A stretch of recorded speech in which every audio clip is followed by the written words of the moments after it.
Dunia ilisimama kwa sekunde chache wakati Michael Jackson alipombeba mwanaye dirishani juu ya ghorofa refu.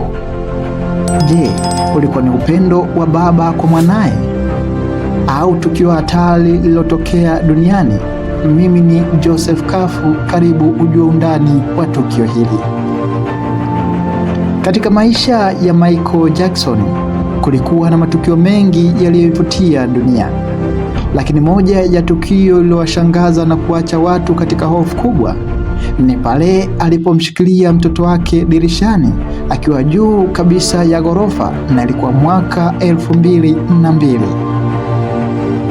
Tukio hilo lilitokea katika mji wa Berlin nchini Ujerumani, wakati Michael Jackson akiwa hotelini pamoja na mashabiki zake waliokuwa wamekusanyika nje wakitaka kumwona.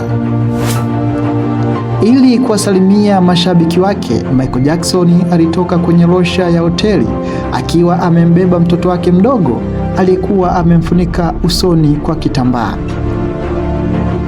Kilichowashangaza wengi bana ni kitendo chake cha kumshikilia mtoto huyo nje ya dirisha la losha kwa sekunde chache, huku akiwa juu kabisa ya jengo refu. Mashabiki waliinua mayowe, huku watu wengine duniani wakibaki na hofu kubwa baada ya picha na video za tukio hilo kusambaa kupitia televisheni na magazeti. Baada ya tukio hilo, Michael Jackson alipokea lawama kali kutoka kwa watu mbalimbali duniani. Wengine waliona kitendo hicho kuwa ni hatari kwa maisha ya mtoto wake. Vyombo vya habari vingine vilimkosoa vikali kabisa, huku baadhi ya watu wakidai kuwa umaarufu na presha ya mafanikio vilikuwa vikimwathiri kisaikolojia. Maskini MJ. Mashirika ya kutetea haki za watoto pamoja na viongozi mbalimbali bwana walionyesha wasiwasi mkubwa kuhusu usalama wa watoto wa Michael Jackson. Baada ya kelele nyingi kutoka kwa jamii, Michael Jackson alijitokeza hadharani na kuomba radhi. Alisema hakumaanisha kuhatarisha maisha ya mtoto wake, bali alifanya tukio hilo kwa msisimko mkubwa wa kuwasalimia mashabiki wake. Bwana alikiri kuwa alifanya kosa na kusema kuwa asingependa tukio kama hilo lijirudie tena katika maisha yake. Tukio hilo lilibaki kuwa moja ya matukio yanayokumbukwa zaidi katika maisha yake Michael Jackson nje ya muziki.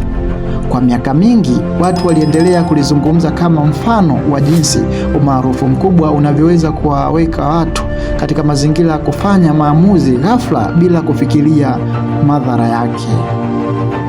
Licha ya tukio hilo, Michael Jackson aliendelea kuwa mmoja wa watu maarufu zaidi duniani na mashabiki wake wengi waliendelea kumpenda.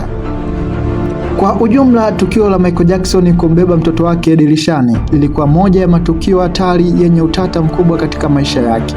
Tukio hilo lilionyesha namna maisha ya umaarufu yanavyoweza kuleta presha na kufanya mtu kuwa katika macho ya dunia kila wakati. Hadi leo tukio hilo bado linabaki sehemu ya historia kubwa ya maisha ya Michael Jackson.